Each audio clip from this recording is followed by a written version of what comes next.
Hey, I'm Jonathan, and I live in London, England. Hey, I'm Jeff, and I live in Perth, Australia. Together, we are Ekko and Sidetrack.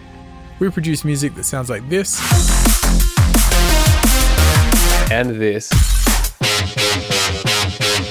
And even this.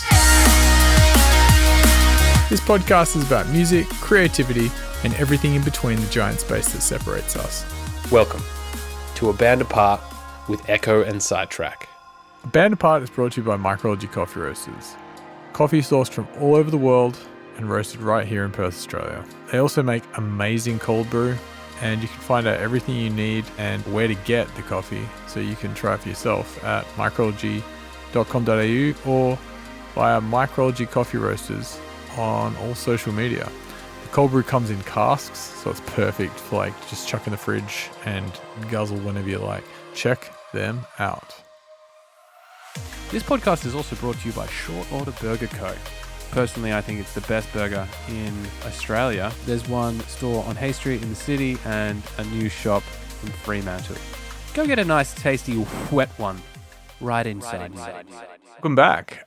Thanks to everyone that's been listening and checking us out and giving some feedback on Instagram or wherever you've hit us up. I've had a few people tell me in person recently that they listened to the podcast and they were a little bit discouraged by the length of the last one. So that's a little bit on me because I had to go somewhere. But thanks very much for that. And if you can, like and subscribe and tell your friends and father and mother about maybe a brother or an uncle about our podcasts, that'd be cool because that way we get to reach more people and it's a barrel of laughs and they can enjoy the buffoonery that goes on and some of the serious moments as well. And I'd like to welcome my guest. You've met him before. He comes back week after week. He is my brother, Jonathan Paul Hansen. Thank you very much, Jeff. It's great to be back again. I can't believe this is actually episode 30, Jeff. Whoa! So we've been doing this for 30 weeks. 30 weeks. That's more than half a year, buddy. Yeah, and I think episode 30 would be about where we got to with our other podcast as well. Yeah, I think so. I wanted to celebrate. I wanted to do a drunk podcast. We should do one coming up, and I thought it would be the 30th, but I got my timings. I got my timings wrong, and realized that we'd be doing it. Yeah, it just kind of came up. It just appeared. We should do a drunk podcast. We could definitely do one. Somehow do it live or something. I'm not too sure. We could do one where we give everyone the Zoom address and they join. These are good things to think about. Yeah. Pyramids to build, Jonathan, because that's something we do want to do, isn't it? We want to grow our podcast because we enjoy doing it and we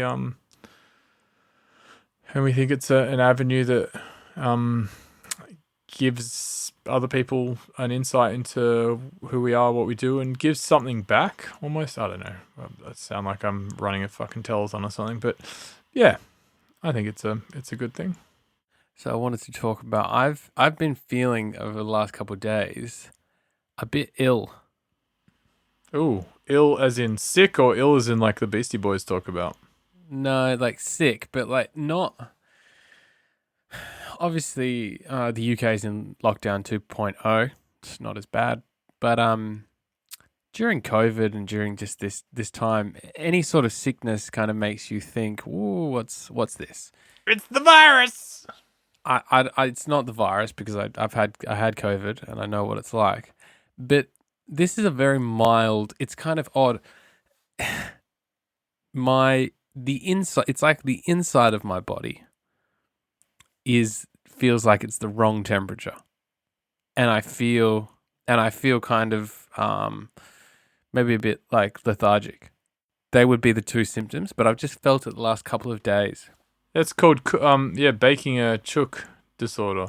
You know, like an oven, how the chicken warms up and yeah, like you put a beer inside a chicken. Beer can chicken disorder. Yes. Oh yeah, that makes sense. No, what? Tell me more about this feeling you're getting. I don't know. It's just this. It's just like this sense, like physically uneasy. I was telling my housemate about it, and she was like, "Oh yeah, that's anxiety." I was like, "No, it's not uneasy like anxious, uneasy. It's like your body doesn't exactly know what temperature it wants to be, and it kind of aches a little. I don't know. It's odd.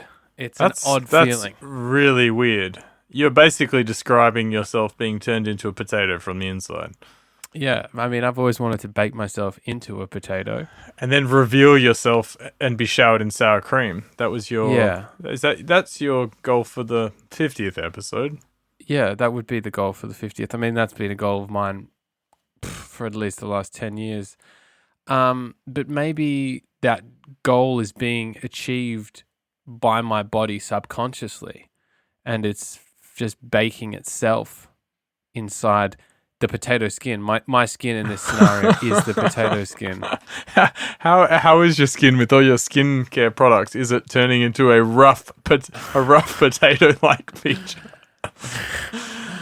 Covered in dirt and picked straight out of the ground. My skin is now resembling potato skin. I actually got a new product. This is just some refreshingly soft moisturizing cream. I've got a big tub of it. That was really close to where you're sitting, Jonathan, which is right next to your bed. Yeah. It is. No, but it's perfume, so I wouldn't use this for any jerking. I don't really use cream for jerking, to be honest. I don't J my D with cream. I have used I've used baby oil once. I think once when I was a kid, I've definitely used olive oil. Really? Olive oil? just one of those like liberated moments. Like I just need to it compels you. You're just like Mum and Dad are out. Oh, the whole family's away or like somewhere, and you've got like time, and you're just gonna lather that thing, get it clean. Then I spilt oil, definitely spilt oil on me, and then I became very conscious of there was an oil spill, and I don't think, and then I don't know, maybe the smell just turned me off. I was like, what the fuck am I doing? Like, I don't know. See, that's at that point, Jeff, that's when you need to lean into it. Anytime you're questioning something, when you're in the throes of searching for an orgasm, I think you just can't, you need to just stop and just go with it. And then question once you've had the release. I tend to agree. I think I was just young, full of cum and covered in oil. And I was like, oh, it's on my clothes. Like, this is going to stain. Oh, yeah. Put it this way. There's a magical place. You're in the throes enough of it. You want to use oil and you're not just happy with your hand. But you're before, fuck it, who cares? I don't care about anything else because you've gone, fuck, there's a bit of, these pants, there's oil on it. Mum's taught me, how do I get oil out? Like, maybe it's baking soda or like, I've done that kind of thinking. But back to you quickly baking yourself from the inside, oil or no oil. Have you done a rectal temperature check? Only using 3 of my fingers. I think I need to increase the amount that I'm testing it with. Why not ask your housemate? I could.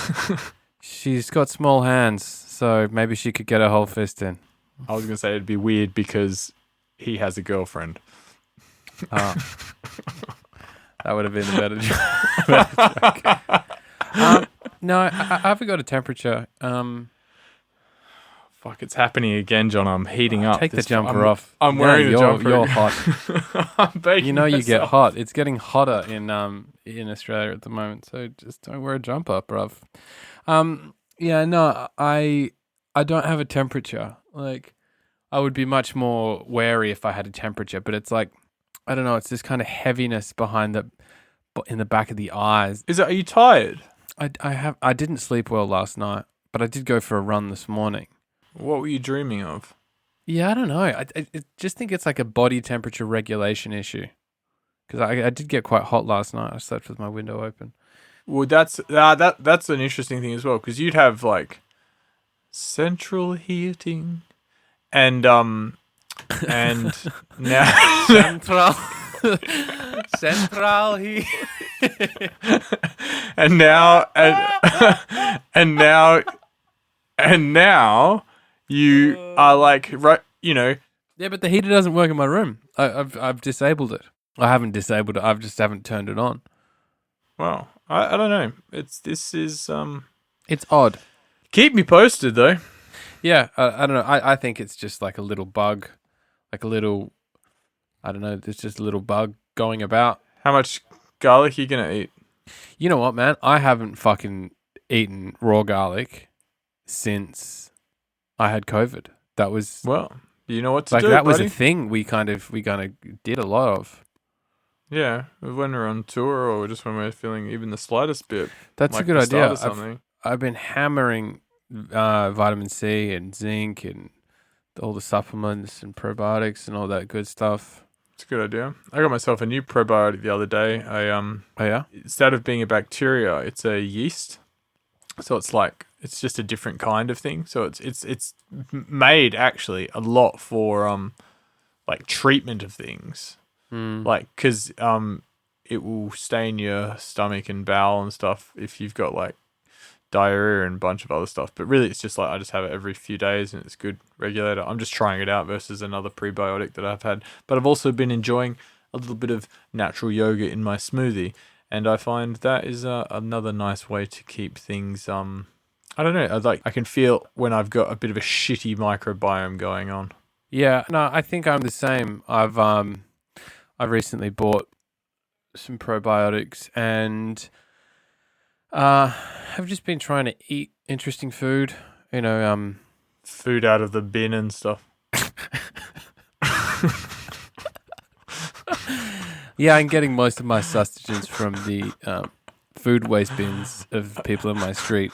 Food that is slightly fermented, and I just go around with a little wooden teaspoon, scooping it up. And Bin nibbling it. juice.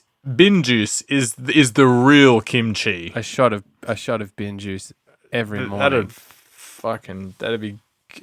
That'd do wonders for your health before it fucking made you die of tuberculosis or something like that. He's got rubella and TB.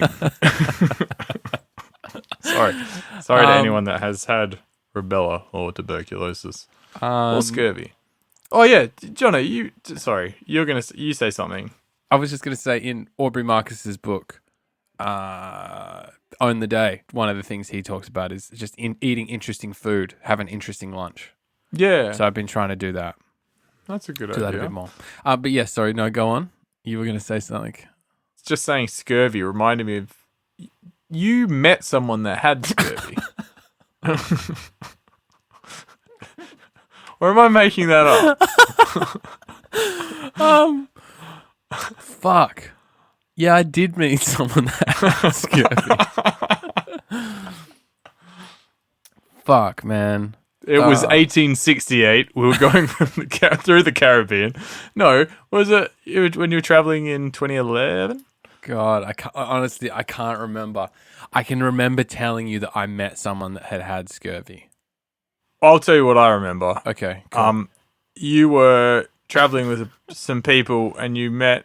Wait, is this in 2013 or? Yeah, maybe in 2000. Nah, maybe 2013 because. You I weren't swear there. it was when you were in. You were in Spain, I reckon. Okay, And you met oh, some yeah. guys and hung out with them, and there was a guy who was just looking like he was going a bad shade. Yep. So that guy, right. So there was like a group, I think they were Danish guys, 4 Danish guys. I'm pretty sure they were in the heavy metal band and they used to come to Spain for 1 week out of the year and just get fucked up. Like these guys were just drinking constantly. Like they were drinking from morning to night. They were just letting loose. They were mental. And they were telling us how they would spend some part of the winter working in Sweden in salmon farms because they would get paid more in Sweden. Sweden paid more than Denmark did. Or maybe they were Finnish. Yeah, maybe they were Finnish. So they went over from Finland to Sweden to get more money in the summer. Anyway, so during working at salmon farms, they would just not eat many vegetables and they would just eat like, potatoes and fish, basically, and try to save as much money as they could while they were earning good money. And yeah, one of the guys got sick and started looking a bit gangrenous, and it turns out that he had scurvy.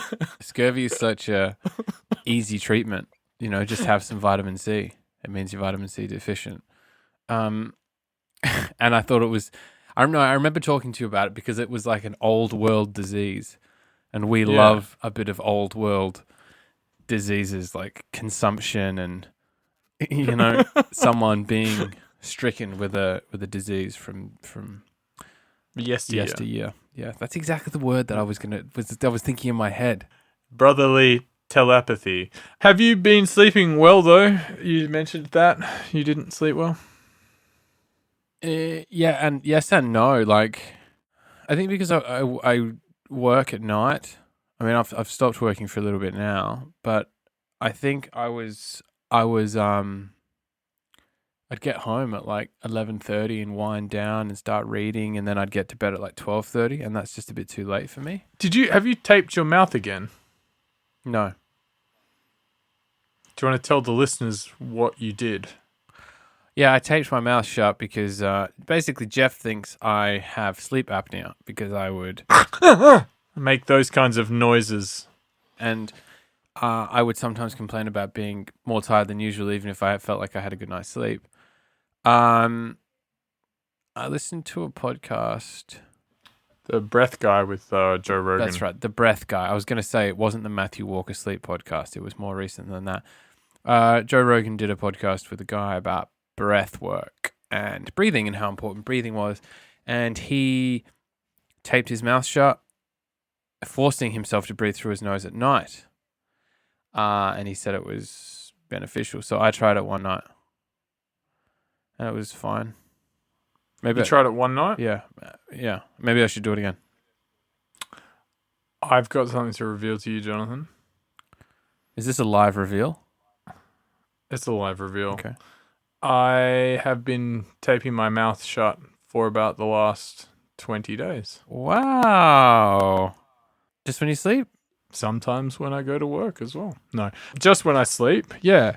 Just a little bit. This is not taping my mouth shut like I'm in part of some sort of kidnapping scenario. It's just a light tape from the top to the bottom. Yeah, so I put the rubber ball in my mouth, tie that up, and then I just tape the lips closed right over it. No, I just get a little bit of tape, probably about 2 centimeters squared, and just tear a bit off, and just like tape my mouth, like just my lips are closed. They're not pursed. They're not anything crazy. And then they're comfortable, and I just breathe through my nose, and then I just fall asleep. And the first 2 nights was a bit like I could feel myself getting a little bit stressed almost. I couldn't open my mouth.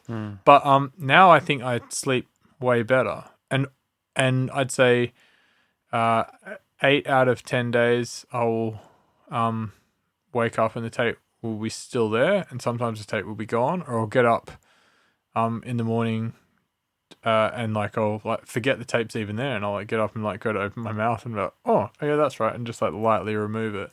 I'm just using like Scotch tape, like artist tape, like, you know, papery stuff, not plastic.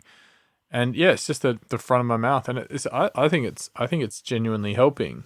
Okay. And it's also encouraging me to breathe through my nose more in day-to-day life. Do you think you breathe through your nose much in day-to-day life? I don't think I breathe through my nose enough in day-to-day life. Because I've been practicing breathing through my nose in day-to-day life since listening to that podcast, and now I think I'm pretty good. Except right then, I'm pretty good at breathing through my nose. Even when I exercise, like when I went for a run. That's fucking hard to do. Was conscious of it, but it's quite difficult, especially when it's a bit colder. The air's quite cold. I haven't done the tape on the mouth since. Give it another crack, man. So maybe I'll give it a go this week. I encourage it. Yawning through your nose is hell weird. How do you yawn? No, through I'm your kidding. nose? I'm kidding. I have to. Your nostrils are. If I get. If I have to yawn, if I get into bed after I finish journaling, I'll like lay in the bed and I'll be quite tired and I'll like tape my mouth and I'll wanting to yawn, and then I'll just have to like peel it back a little bit, let out a little bit, and then like yawn and then put it back. But yeah, it's actually, I've been finding it quite beneficial. And the other day when I didn't do it because I forgot to, just absent-mindedly, I woke up with quite a dry mouth, and I woke up more than once. Yeah, I definitely woke up with a dry one today. I And how was your mouth? Yeah, the mouth was pretty dry too. The sleep last night was definitely not aided by looking at a screen for a long time and quite late as well. Yeah. I was just restless. It was weird temperature and I was restless. Well, you are baking yourself from the inside, so yeah, kind of goes without saying. What other updates can I give you? 7 days without any alcohol? That's good. What's the most you've ever done? Maybe 2 weeks? Really? Oh, I'm sure there's been longer times, but like recently, probably 2 weeks. Over the last 3 years, I think I've tried to do like 30 days, like once a year. Just like normally it'd be when I come back from Europe, I'll just come back and there'll be like one party and I'll do that, and then I'll be like, I'm not drinking for 30 days. I feel good. And I'll do it. I did 22 earlier, like maybe in September. I think, I haven't really been challenged, and I'm going to go see Tash and Tony this week, and we're classically They'll challenge you. a red wine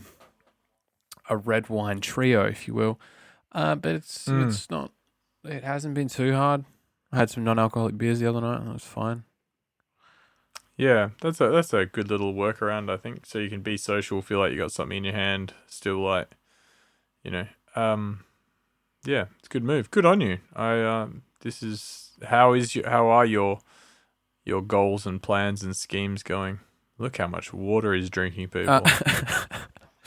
I've written in my journal every day. Gone 1 day with coffee, 1 day without coffee, 1 day with coffee, 1 day without coffee. You're probably going to take 7 days to kind of balance out from that. Like your sleep is all that stuff is definitely not instantaneous. Like it's like when you give up a food or something, you take a few days to like balance out, and then you take a week to like find the groove, and then you're like, what? How did I even react? And then you like, you eat a piece of chocolate and you go, whoa, how did I ever used to eat 3 chocolate biscuits or 5 chocolate biscuits? You just like, fuck. I absolutely gorged myself on. I probably had like half a packet of Hobnobs the other day. Sugar is the next thing for me. Like, I can just gorge. Man, I get it as well though. Like I just want salty crunchy. I just want to eat fucking half a thing of popcorn or something. Oh yeah, it's so easy, man. And you really don't you don't notice it. Like, I was gonna buy myself some salt and vinegar chips the other day, but I decided not to. And I looked at the packet. It was a Pringles, salt and vinegar Pringles. If anyone's never tried them, you should try them. They're fucking good. Prawn cocktail ones are fucking incredible. Can you send some of them to me with the package? I can. I definitely can.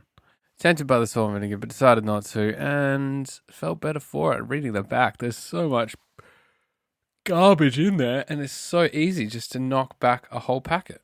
I will easily munch on a whole pack, get three quarters of the way through, and be like, oh, there's not much left. It's very rarely do I ever, unless portion controlled by someone who's giving me some of theirs, do I portion control chips.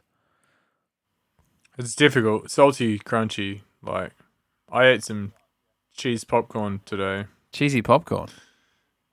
Cheese popcorn, yeah. Oof. Which is not everyone's flavor. Like, some people will be like, that's gross. It's that like kind of like yellowy, powdery vibe on popcorn. But for some reason, I'm super nostalgic for it because that was a flavor of popcorn at the movie cinema in Kalgoorlie. Yeah. So the cinema that I saw Jurassic Park in, and like saw a few movies as a kid.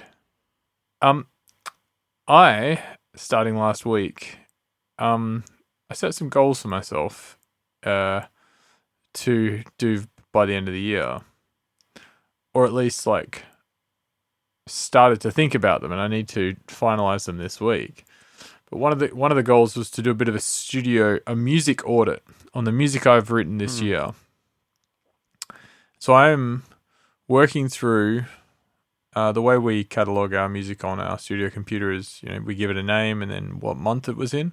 And so I'm basically going through the whole year's work and writing down, is it a song, where I can find it, so like we don't lose music, and what's good about it, what needs to happen with it, so I've got a little bit of a plan on what comes next, what I want to work on, because there's like 15 songs here that I think are pretty good out of the 45 that are started. And some I'm like, okay, they're drums. Some are like, okay, do this, and this thing, give it to Jonathan. And it's helping me get a little bit of perspective on the musical landscape, because I've realized that some of the songs I've written, I'm like, that's a duplicate of this other song. So pick which one's the best one and go with that. And it's also just helping me see what's what, and also just be like, finish that song. Just fucking get it done. Like, because like there's some resistance around the finishing aspect, which is not very helpful at the moment. Yeah, for sure. So that's something I'm working on. What are you working on music wise? I guess I'm kind of working on stuff. I'm trying to figure out if I'm just writing.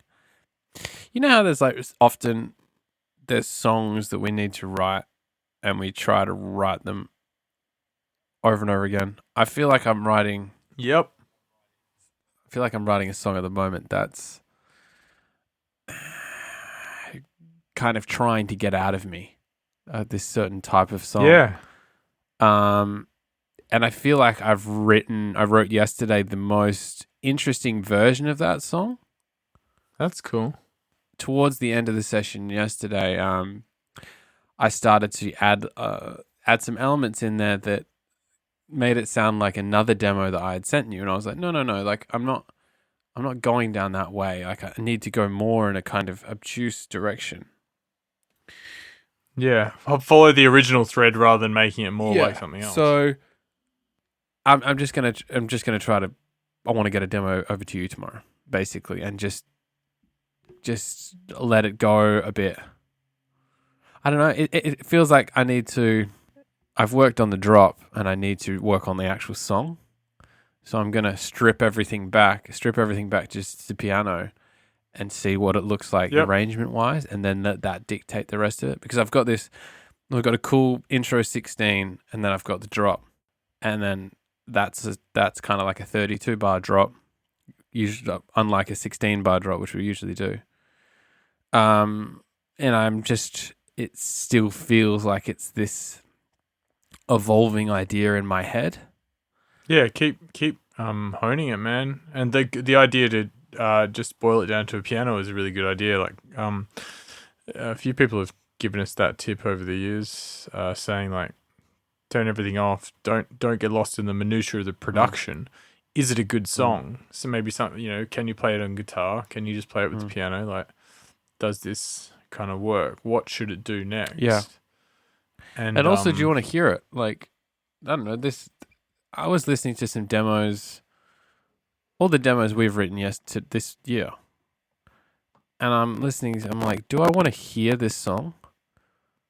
And I think sometimes we're probably a bit harsh. Like, I know the Lee Matthews guy said the other week, like, you guys seem really critical on what you write, which is both like a good thing and probably a bit of a curse at times. That I was listening back to the tunes I've written this year, and I'm like, do I actually want to listen to this? If someone else wrote it, do I want to listen to it? Yeah. Why am I not wanting to work on that song? Or why am I like...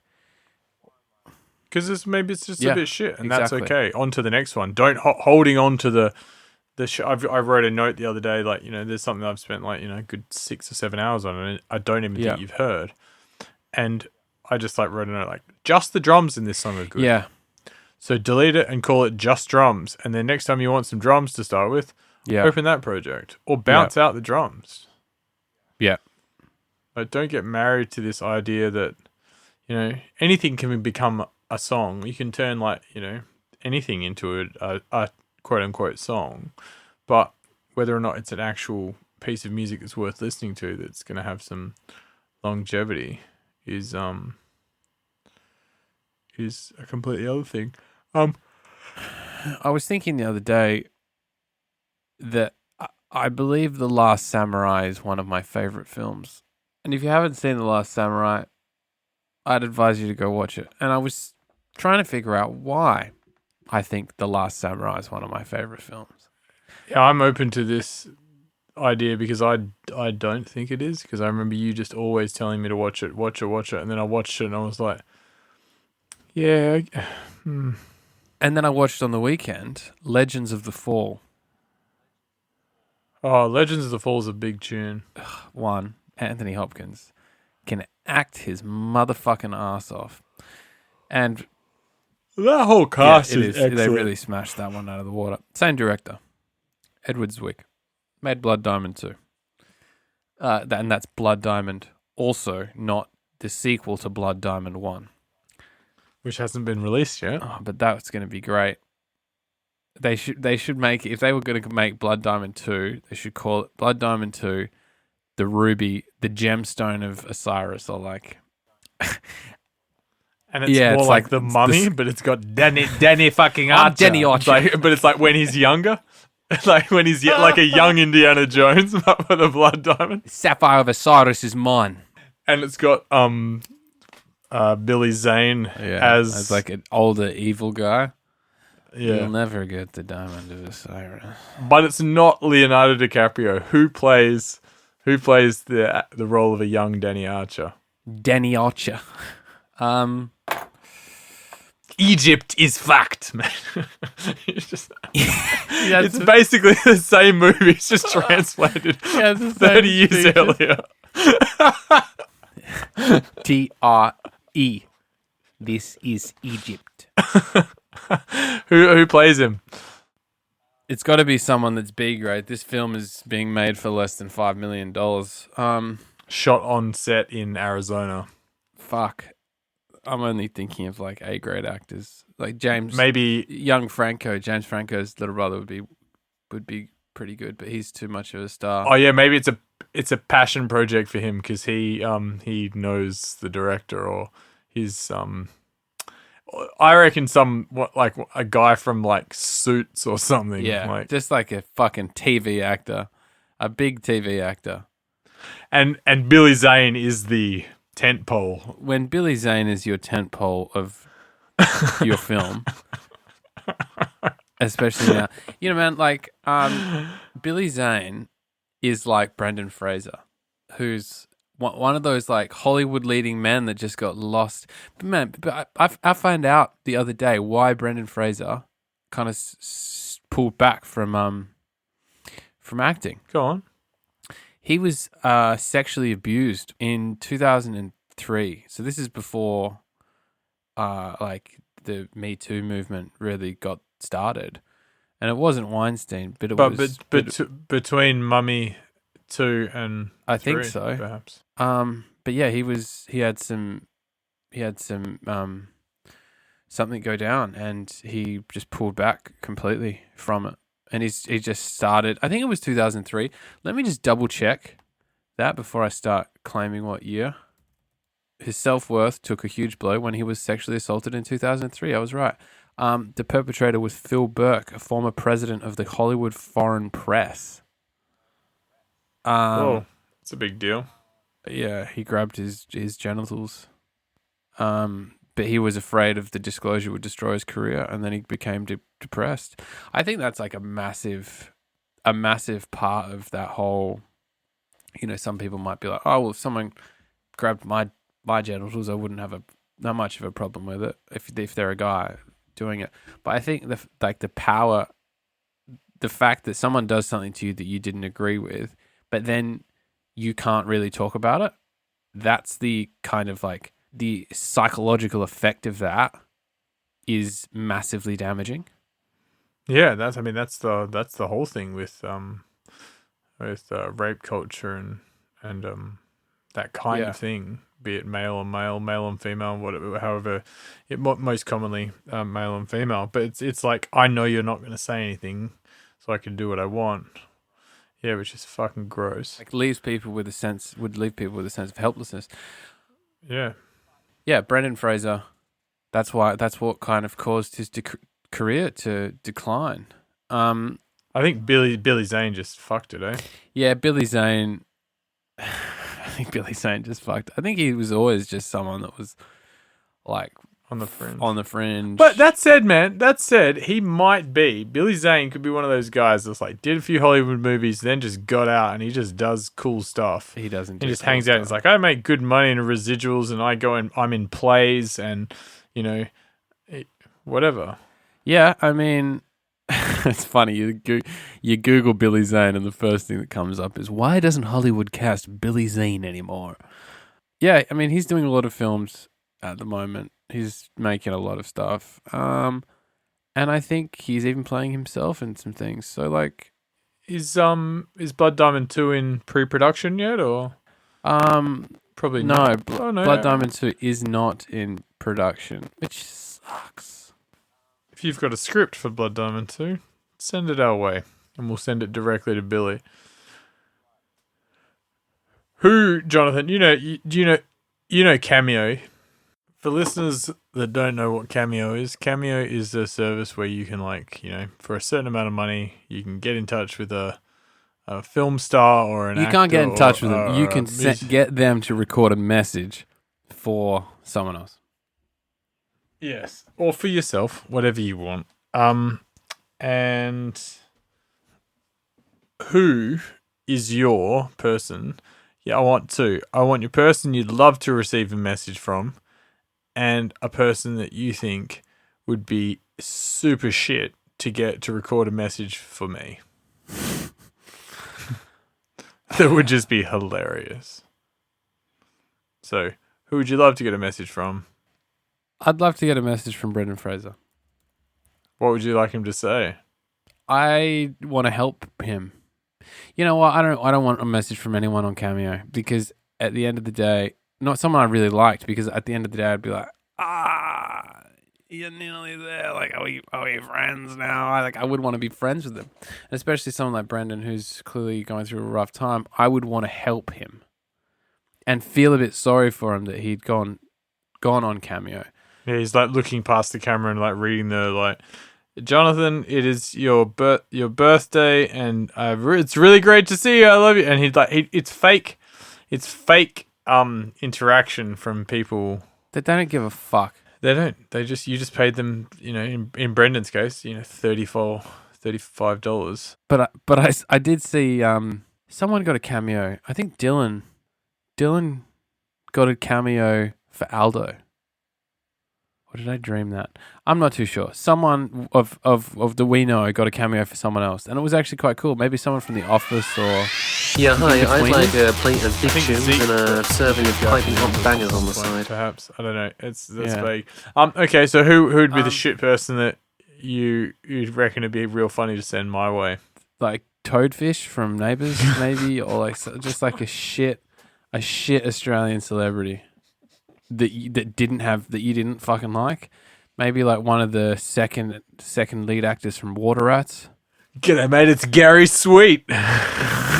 Sweet Gary. Jeff, it's Gary. Heard you're a big fan, mate. Just coming out to say happy bar mitzvah. I'd send you something. I'd make them. We should do that. We should get them to record something ridiculous. Like write something that sounds quite serious, but is absolutely stupid. Like, you know, you pay him $200 or something. They're like, "Hey, Johnny, really, really proud of your the Merit Award. Learning how to swim is a great thing, and you got it, champ. And ka. Yeah, that's the school spirit." Basically, you're paying to make celebrity say stupid shit. Yeah, exactly. Let's do that. Which is fucked up. But man. that's funny. Like... Let's make Vin Diesel say like, "I cherish your fucking friendship. I want to meet you at the beach." In Calais. I'll see you in Calais. Or hell. Yeah, it's Kiefer Sutherland, man. Kiefer wouldn't fucking lower himself. He lowered himself to be in 24, Jonathan. He's definitely lowered himself. He killed in 24. That was his revival. Oh, it definitely He got off was. the fucking smack and then straight onto 24. Oh, if you're paying £8 per Cameo, you can go get fucked. What about Robert Brownie Jr.?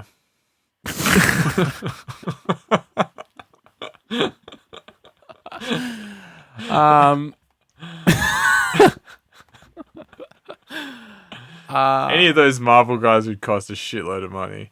They just wouldn't be on Cameo. They would be on Cameo. Sean McAuliffe. Yeah, he'd be great. But he's not on there. He wouldn't be. He'd just be someone I'd love to get in touch with. Yeah, I just feel like you could probably ask him for an interview. I've always said this. I think we said this about the last podcast, that a possible guest for this podcast could be either Francis Greenslade or Sean McAuliffe. Yeah, we just got to get it to a certain level. Like, eventually, that's the caliber of guest. I'm sure Sean McAuliffe would go on like Hamish and Andy's podcast or something like that, but I think we could get our podcast to the level. I'd like to get our podcast to the level we can talk to, big celebrities. I think they'd, Oh yeah, of course. I'm not putting a ceiling on where I think the podcast is going. I'm not saying that Sean McAuliffe is like the holy grail of podcast guests, but I'm just saying that he's like a realistic goal in the future. That's a bit closer than someone like, fucking Tom Segura or another Duncan Trussell or another person we're a fan of. For anyone that doesn't know, Sean McAuliffe is an Australian comedian, and the McAuliffe program on ABC was a massive influence on how we think about comedy and what we like to laugh at, and just a very silly show that was on ABC, which is a channel in early Australia. 2000s. In the 1999 to 2002, maybe. Maybe it went a little bit longer. Hilarious. But all you have to do is look up. He was before that. He was on Full Frontal, which is an Australian sketch show. Just look up David McGann's World. Oh yeah, and you'll get a sense of the kind of things that he was throwing down. David McGann, McGhan, David McGann's World, and yeah.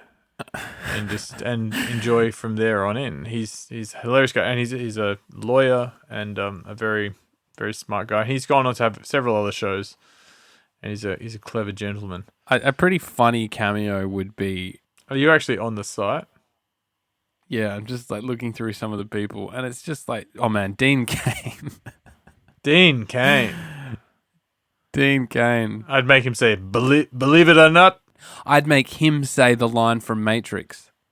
Believe it or not, you piece of shit, you're still gonna burn. Yeah, making people say lines would be kind of funny. From things that they're not involved in. Oh, that's a good one. We should make people do that. And be like, can you say... But they could just say no as well. Yeah, they're not taking anything. They are prostitutes, but they can say no. Yeah, Kenny G to do something, Jeff. He'd be expensive. He's 166 pounds. Dean Cain's only 83. Cain's looking pretty good for value for money. We should just make Dean Cain say a bunch of Ekko and Sidetrack related things. Like, this is a great show. You're having a great time. And then we just insert it. I don't know if we can... I think there's probably legal... You can get Eric Roberts to say something. I think there's probably legal things about using it for a podcast or something like that. Oh yeah. Because you can't get him to read like, I'm Dean Cain and I listen to Ekko and Sidetrack.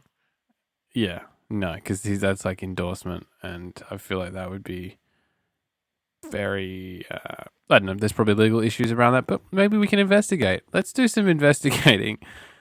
It's not a service. Cameo. Ridiculous. I'll leave that to you. I just brought it up because I think it would be funny to send someone a hell shit one, like the suitably shit person. Just find a bit of a shit person. Who's 60 pounds? 60 pounds. Chris Hansen, who is the host of To Catch a Predator, is 41 pounds. Gotcha. I just need you to take a seat. The presidential campaign manager for Donald Trump in 2016 and a senior advisor for him in 2020 is on here. Oh, man. Some people are just like scumming it up. For 60 pounds. What a fucking piece of shit. The key would be to price yourself at a reasonable little middle ground that you get more work than doing it less and charging them more. That's the classic. Like if people see that you don't, people are seeing that you're not valuing yourself enough. They're not going to respect that.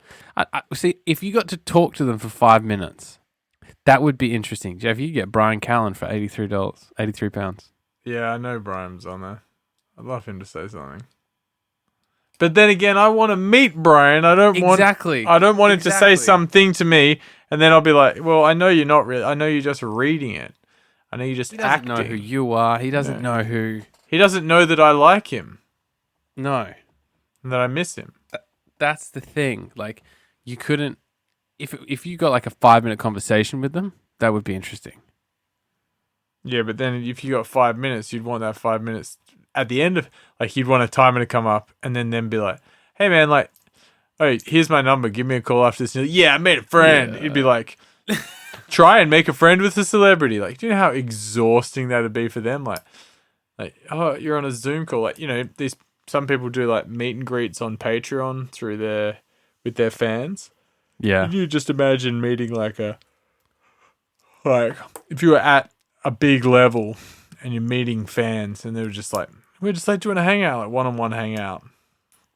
And they were just like super intense and you're an actor. Hey, shooter, let's go to the Red Lobster. Yes, exactly. That's exactly what it's like from Happy Gilmore. Yeah, like, it would be fucking frustrating. I mean, most people struggle to see their friends they've got, let alone making new friends. I don't know, man. If Dean Cain was my friend, I'd probably cash in most of my mates here and just hang out with Caney. Okay, this is the picture. Dean Cain has a studio in his basement where he's rebuilt the set of Ripley's Believe It or Not. This was the high point in his career, and he's like, I want to make it a YouTube show, but I don't own the rights and stuff like that. And you're just talking to him, and he's like, you seem like a really cool guy. Can you come to me and live in my house and help me get this made? And he offers you a yearly salary of $100,000 US, and you go on a 1-year contract. A 1-year contract with Dean Cain.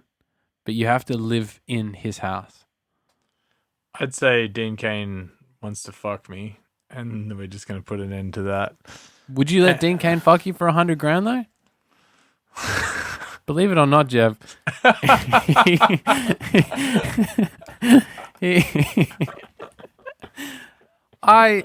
Come on. That's a great deal. That's a good deal. Once, twice, or thrice? No, I mean, you don't know that. As much as I like, because I'm Dean Cain. No, there's no sexual vibe to it. He just likes you. He knows that you're someone that gets stuff done. He just sees in you something he saw in a young Dean Cain. I suppose it could open some doors to his basement. I'd absolutely go. He organized everything. You just go live there for a year. But he can't organize a show, but he can organize. You have no idea what Dean Cain can do. I know. Yeah, I am not putting. The man was Superman. That's true. That's true. And the fact that Ripley's Believe It or Not was the high point in his career rather than Superman shows you something about him and his yearning for the truth and fun factoids. Yeah. He'd be such an interesting person to live with. Hey, Dean, do you want eggs this morning? I'm okay, thanks, Jeff. Did you know that fucking eggs originally came from... Had enough of your factoids. If the chick from Superman came over, Terry Hatcher. Yeah. Yeah. She doesn't seem like a nice person.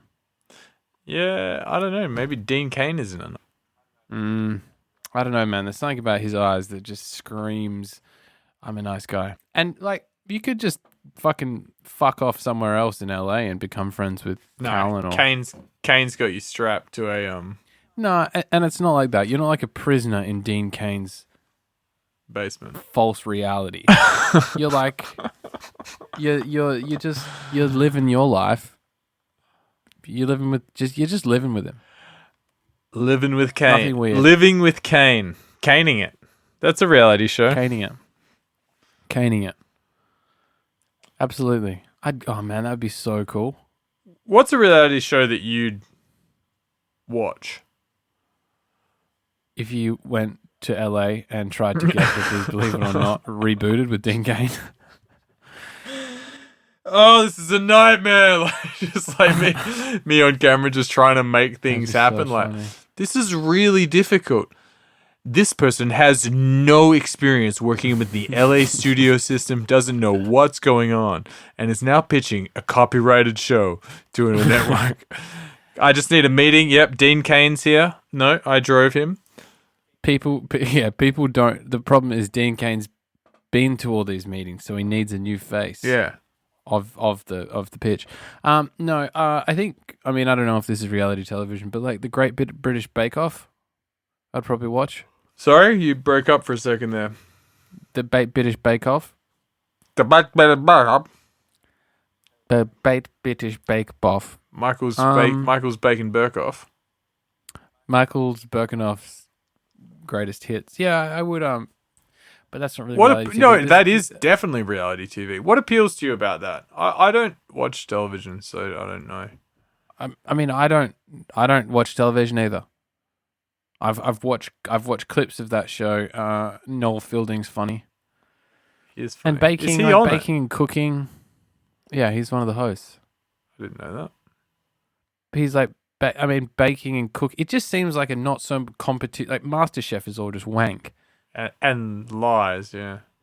Yeah, and it's like, I don't know, the Bake Off it doesn't seem as like, it's a bit more fun and a bit more interesting. Like, there's so much on the line for MasterChef. There's like flames and this like seriousness and blah, blah, blah. Bake Off just seems a bit more fun. Again, I've never watched a full episode, but it's to do with cooking. I'm interested in cooking. That's about it. I'd watch People versus fucking Animals. Oh yeah, People versus Animals would be amazing. And like, but you just couldn't do it. No, I'm not talking about real shows. I'm talking about like crazy, ridiculous ideas. That's what I was suggesting. Yeah. Because you can watch British Bake Off, Johnny. You can go and watch a whole marathon if you wanted to. I'm saying, what show would you be like? Yeah, I mean, People versus Animals, as in like prisoners, no weapons, large open area, released, and they're like somewhere in here. Gladiatorial, they've got no weapon, but they're released into like a jungle enclosure. And like, he's in here, you're in here. He ate 6 days ago. What kind of animal is this? There's different segments. Bear. Human has absolutely no chance, though. No, he's not meant to have a chance. He's a bad person. Okay, so you just want to see a human be eaten. No, I want to see. I want to see the chase. I want to see the fear. I probably wouldn't watch it. I just think it would be insane to see. I don't watch these kinds of videos on YouTube. That said, one of my favorites is when that leopard is in the Indian village and just how fucking fast everyone is running away from that thing. And that thing scales the walls. And obviously you don't see anyone get taken or anything like that. That's not what I'm into. Just the sheer like, oh my gosh, that would scare the shit out of me. It'd be so, so crazy. Never try to box a leopard in to an enclosed space.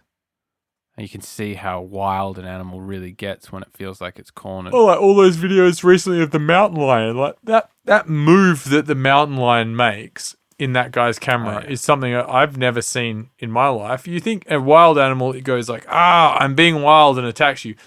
A wild animal has so many more instincts and moves, quote unquote moves, that we don't ever see because it is perfectly bred to do that job. It has evolved perfectly to kill with its face really, really, really, really well. It moves so fast, it does certain things, it picks up on things that we're like, oh, I can smell it. Oh, like I can see it because it's 30 meters away. That thing could sense your heartbeat and like you could tell when the guy wasn't like making eye contact with him, and it like did this weird shuffling forward that was not unlike some sort of alien. Like, you know, it was insane. Like, animals are the craziest thing, and we are animals and we are crazy, but Yeah, wild animals scare the shit out of me. Humans have evolved to use technology to aid us, and that's why we're at the top of the food chain. But you take that away from us, and we're so soft and Tasty. tasty and so shit in the wild. Like, there's obviously humans that are great in the wild that have lived there for generations, and hunter-gatherer communities, or people that live in the Amazon or in Africa, or hardy places that exist kind of coincide with nature more than we do in the Western world. Like, we rely so heavily on technology for everything we do. Even if we were dropped in a fucking jungle and had to fight off a bear, like, we'd try to use a gun. If we didn't have a gun, we'd probably just roll up and die. But even if you gave me a gun and said shoot that bear, you probably wouldn't be able to hit it because you've never shot a gun. I reckon I'd probably be a keen marksman. You wear those glasses that are yellow. Yeah, I mean, that's why I wear those glasses. In the street. Yeah, I made a joke with a woman the other day. She was at a cafe, and I obviously wear glasses, and she spilt my coffee, and she said, "Oh fuck, I spilt a bit," and I said, "That's why I wear glasses." And she looked at me and I said, "That's why you wear glasses too, I assume. Safety glasses." And she looked at me blankly. And I was like, "I can see fine. I just wear them just in case." And then she started laughing. So like the third time she got it. But I should get a pair of the yellow lens ones and just be like John Goodman in The Big Lebowski. I think I would like to see like humans fighting animals, but I mean, what you're talking about is basically like gladiators or Hunger Games or something like that. Blood sport or something like that, yeah. Yeah, but what I'd like to see is like, and maybe we've talked about this before, that prisoners should be able to get an opportunity to earn their freedom by doing a crazy stunt that everyone in the world would enjoy watching. Oh, so like, that's a good idea. So like, Evel Knievel jumped 64 school buses. They set up fucking 300 school buses and give a prisoner a gigantic ramp, and they're just like, if you land this, you're free. Or if you don't, I mean, you're definitely going to die. So, like, this is your chance. It's the ultimate double or nothing. Double, yeah, it's like double or nothing. It's not double or nothing. It's like freedom and like, or death. Freedom or death.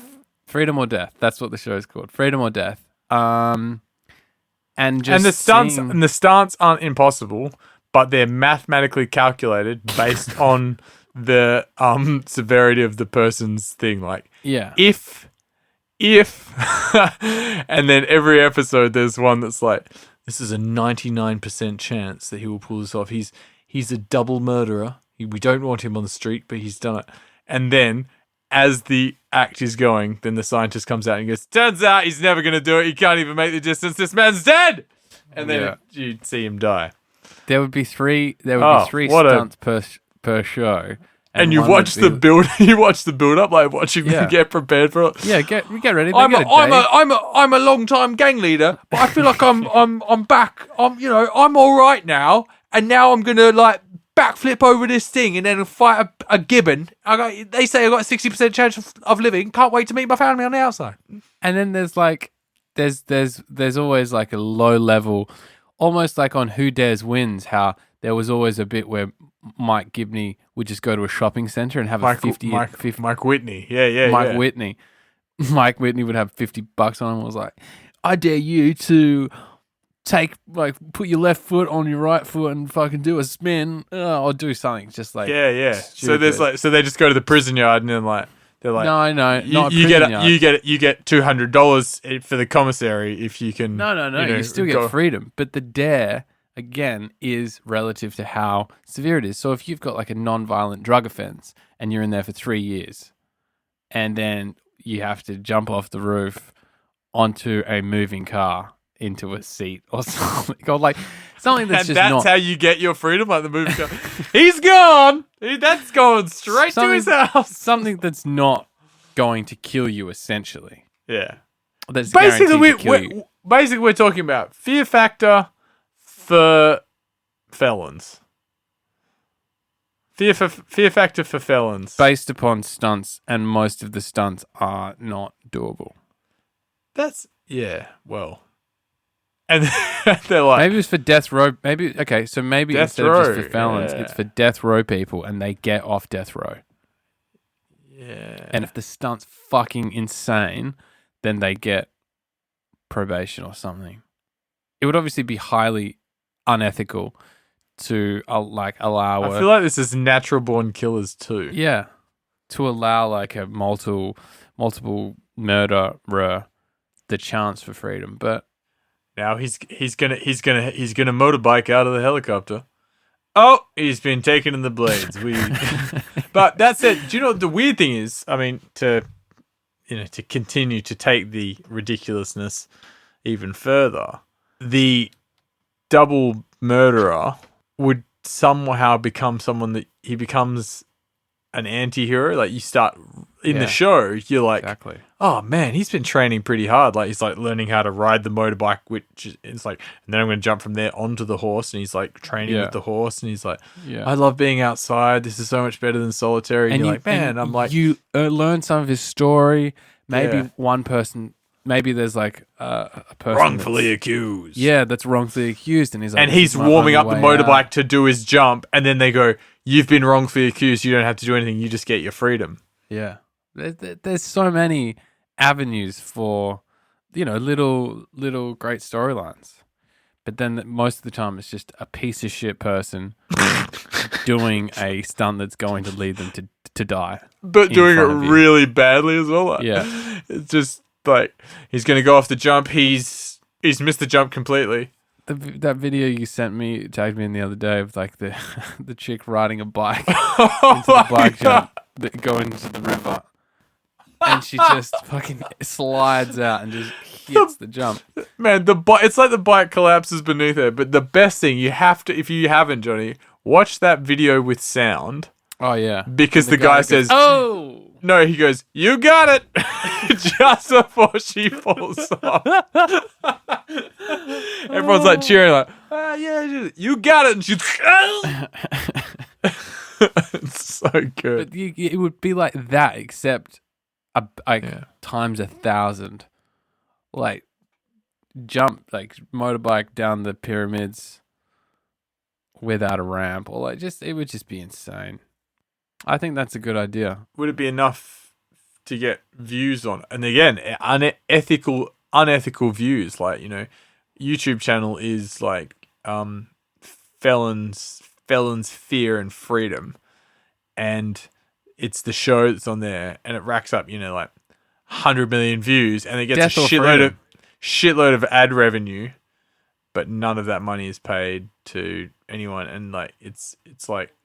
All that money, if you die, your family gets a payout, one, and all that ad revenue goes to education, prisoners, and education, and like prison reform or something. Like it goes to the good of the world. Yeah, it goes to the good of trying to get people out of prison, or keeping people out of prison, or avoiding going into prison. All right, Jono. Who's the host of this show? I know who I've got in my head. Dean Cain. Ripley's Believe It or Not is done. Basement Ripley's Believe It or Not never had a leg to stand on. Bring him back for this. I reckon Doogie Howser would be good as well. Yeah, I think he's too funny. I think I want someone that's like, I think I want like maybe even a serious journalist. So you're suggesting you make someone. What's the tone of the show? I don't want it to have the same tone as Fear Factor, or. Do you want it to feel like a David Blaine stunt? No, because I think there's a lot of wank around those stunts. Like, I want it to feel like less dramatized and a bit more real. So I want it to feel more real, and like you learn the story of the prisoner. You learn the story about the people making the stunt. Maybe the people that create, like there's someone working on site, and halfway through, the host is like, "Do you see that guy over there?" And the prisoner's like, "Yeah." And like, that's the cousin of the woman you killed. And he's like, "Oh my god!" Whoa. And there's like moments.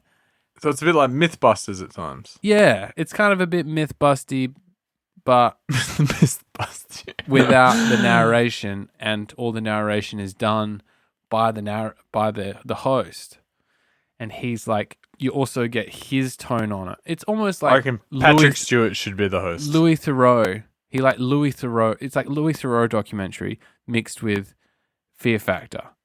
Yeah. Okay, I'm on board. Someone that's got the same kind of inquisitive and soft tone as Louis Theroux, but also is as kind of funny and like realistic as Joe Rogan was on Fear Factor. You know, so sometimes Rogan would be like, "I just think this is a bad idea. You shouldn't do it," and like you'd break the fourth wall a bit. You need someone that's like that as well. So maybe it's a panel of hosts. Like, Now, a panel, you get too many personalities. It's just got to be one person. You've just got to have one person that just drives. The host is almost like a part of the show, just like Thoreau is a part of his documentaries. the host should have to be like, he's flying the plane. Bear Grylls should be the fucking host. Bear Grylls is not funny enough. He's too like serious. I think he's also very Christian, and I don't believe that a man of his ethics would probably go for a show that is this unethical. Yeah, I think that's going to be the major hurdle in getting it produced. Maybe Johnny Knoxville, He'd be a great host. because he's like got some experience with stunts, but is also Or Steve-O. yeah. Both I think have like a softer side to them as they've gotten older. And you could have guests. You could have guest judge. You could have a guest maybe every week that had some sort of knowledge about the stunt or knowledge about the crime. I just talking about it really makes me excited for the project. I think this is definitely a realistic avenue we should go with for Ekko and Sidetrack. Death or freedom? If you've got suggestions for great reality TV, or you'd like to submit ideas for Death or Freedom, please get in touch. However you like, on our social media, etc. I can't believe this all started because we started talking about Dean Cain. Just putting it out into the universe. If anyone out there has some sort of connection to Dean Cain or Sean McAuliffe, please email at us at Ekko and Sidetrack podcast@gmail.com. That's Ekko with 2 Ks. Yeah, because we'd love to make that happen. And we'd love to speak to Dean Cain, or just know that we could possibly reach out to him and get his opinion on. I'd be very, very, very impressed if 1/3 of our listenership knows who Dean Cain is. Okay, yeah, that's probably a pretty good summary. I mean, I don't really know much about the listener, if I'm going to be honest. Yeah, they probably don't know who Dean Cain is. But they do know who you are, Jonathan. They do. And they know who you are. As they said in Mr. Holland's opus, you're a beautiful, beautiful boy. Beautiful, beautiful, beautiful, beautiful boy. Beautiful, Mr. Holland's beautiful boy. I haven't seen Mr. Holland's opus in a long time. And I've been really thinking about watching some older movies that I haven't seen in a long time. So maybe I'll add that to the list. Man, watch Mr. Holland's opus. I don't know what it's like in the Southern Hemisphere, but Apollo 13 is now on Netflix. Oh, yeah. That's a big tune. That's something that I'm going to rewatch sometime. I reckon just the 90s, the 90s had such great, movies, ideas. The 90s, I feel, were the peak of cinema. Yeah, I think I want to explore some 70s stuff as well. And obviously some foreign films. But I think as far as Hollywood, it's also like what stuck out to us nostalgically. Because, like, you know, someone 10 years, 20 years younger than us would be like, no, it's this. It's the Yeah. peak of cinema. But I reckon, yeah, if you look at, you know, 92 to 2002 is a very good 10 years. Yeah, I mean, 1990 starts. It all starts with Goodfellas. Tango and Hooch. Yeah, Canine. Under Siege. You name it. It's all there. and ends with The Matrix and Lord of the Rings 1. Yeah, I concur. Oh, concur. actually, maybe it ends with The Matrix and not Lord of the Rings 1. Lord of the Rings maybe came out in 2001. Fact check that. Okay, buddy. Well, it seems like this is the end of an enjoyable podcast. As always, great to talk. Great to see your face. I'll hopefully control my temperature in the next couple of days and report Yeah, back. keep us abreast. Yeah, I'll report back in a week how my sobriety and my taping my mouth shut when I sleep goes.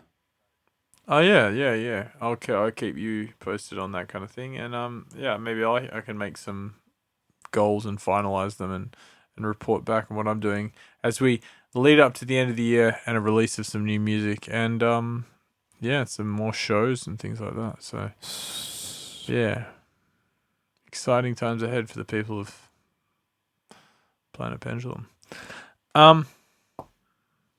Great job. I love you, man. Awesome. I love you too, buddy. Good night. Peace out. Thanks for listening to this week's podcast. Make sure you subscribe to us on your podcast app and keep up to date with all new episodes. They're going to be coming out once a week. We are Ekko and Sidetrack on Facebook and Instagram. On Twitter, we are Ekko Sidetrack. Go listen to our music on Spotify, Apple Music, Tidal, YouTube, or wherever your ears consume happiness. Lots of love, people.